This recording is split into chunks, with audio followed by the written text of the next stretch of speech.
सोनपुर गांव में रमेश नाम का एक लड़का अपनी पत्नी मालती के साथ रहता था। उसके पास बहुत सारी बकरियां थीं। रमेश बकरियां बेचकर ही घर चलाया करता था, लेकिन कई दिनों से रमेश का काम अच्छा नहीं चल रहा था। एक दिन रमेश की बीवी रोते हुए उससे कहती है, सुनिए जी, घर में खाने को कुछ भी नहीं है, आप ही बताइए मैं क्या करूं। मैं जानता हूँ, पर मैं भी क्या करूँ। कितने दिनों से कोई भी बकरी नहीं बिक रही। अब भला बकरियां नहीं बिकेंगी तो मैं पैसे कहाँ से लाऊंगा। मैं नहीं जानती, आगे आपने कुछ नहीं किया तो मैं अपने मायके चली जाऊंगी। इस तरह अपने बच्चे को भूखा रखने से अच्छा तो मैं अपने मायके में ही रहूं।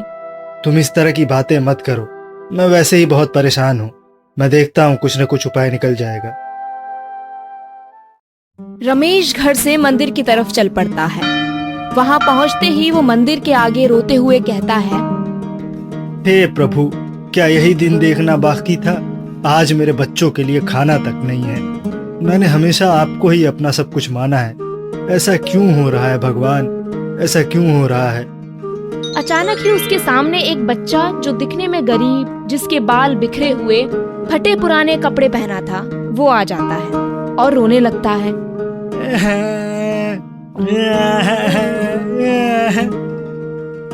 उसे रोता देख रमेश उससे कहता है, लगता है तुझे भी भूख लगी है। तेरे पास भी खाने को कुछ नहीं है। अगर मेरे पास कुछ होता तो मैं तुझे जरूर देता।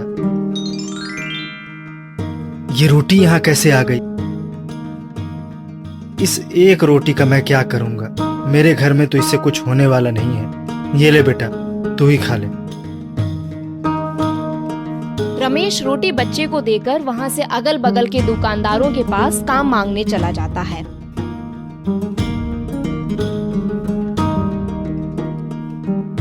भगवान के यहाँ तो बात नहीं बनी। अब इंसानों से मांग के देखता हूँ, क्या पता कुछ काम मिल जाए। भाई साहब, कुछ काम मिलेगा। मेरे बच्चे भूखे हैं, उन्होंने कई दिनों से कुछ नहीं खाया।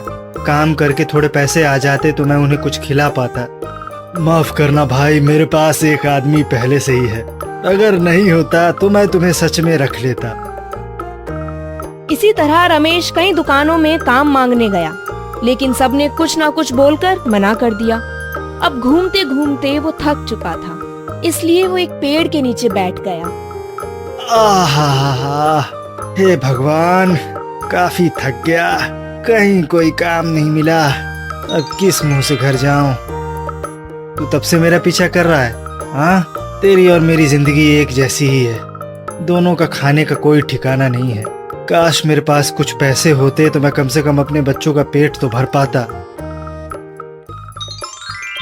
ये कैसे हुआ। ये पैसे अचानक से यहाँ कैसे आ गए। ये सब क्या हो रहा है।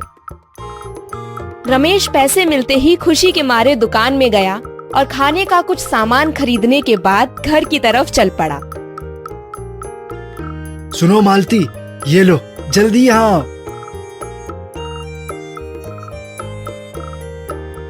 आप आ गए। ये लो, जल्दी से कुछ बना दो। बच्चे कहाँ हैं? वो तो बिना कुछ खाए सिर्फ पानी पीकर सो गए। जब तक वो सोए हैं तब तक तुम खाने के लिए कुछ बना लो।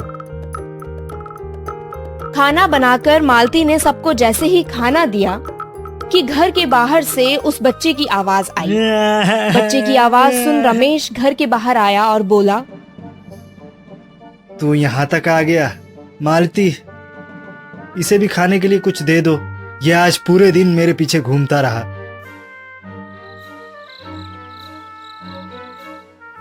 अगली सुबह मालती जैसे ही कुएं से पानी भरने गई तो उसने देखा कि पानी सूखकर बिल्कुल नीचे तक चला गया था।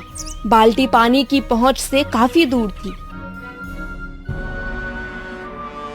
हे भगवान, हमारे पास पानी ही था जिसकी कोई कमी नहीं थी, लेकिन अचानक से वो भी कम हो गया। पता नहीं पानी सूख कैसे गया। पानी होता तो मैं खाना भी बना पाती।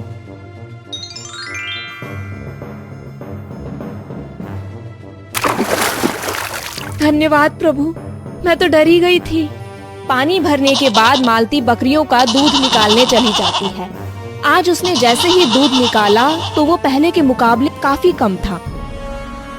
ये कैसी किस्मत है हमारी। अब तो बकरियों का दूध भी आना बंद हो गया। ज्यादा दूध होता तो बेचकर भी हम पैसे कमा सकते थे।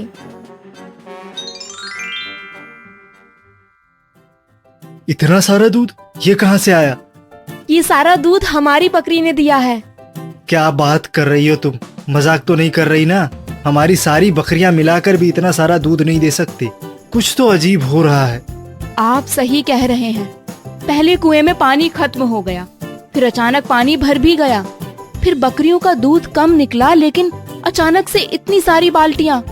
हाँ, पहले मुझे भी मंदिर के सामने रोटी मिल गई और फिर वो पैसे। जब से वो बच्चा मेरे साथ आया है तब से हम जो भी मांग रहे हैं वो हमें मिल रहा है।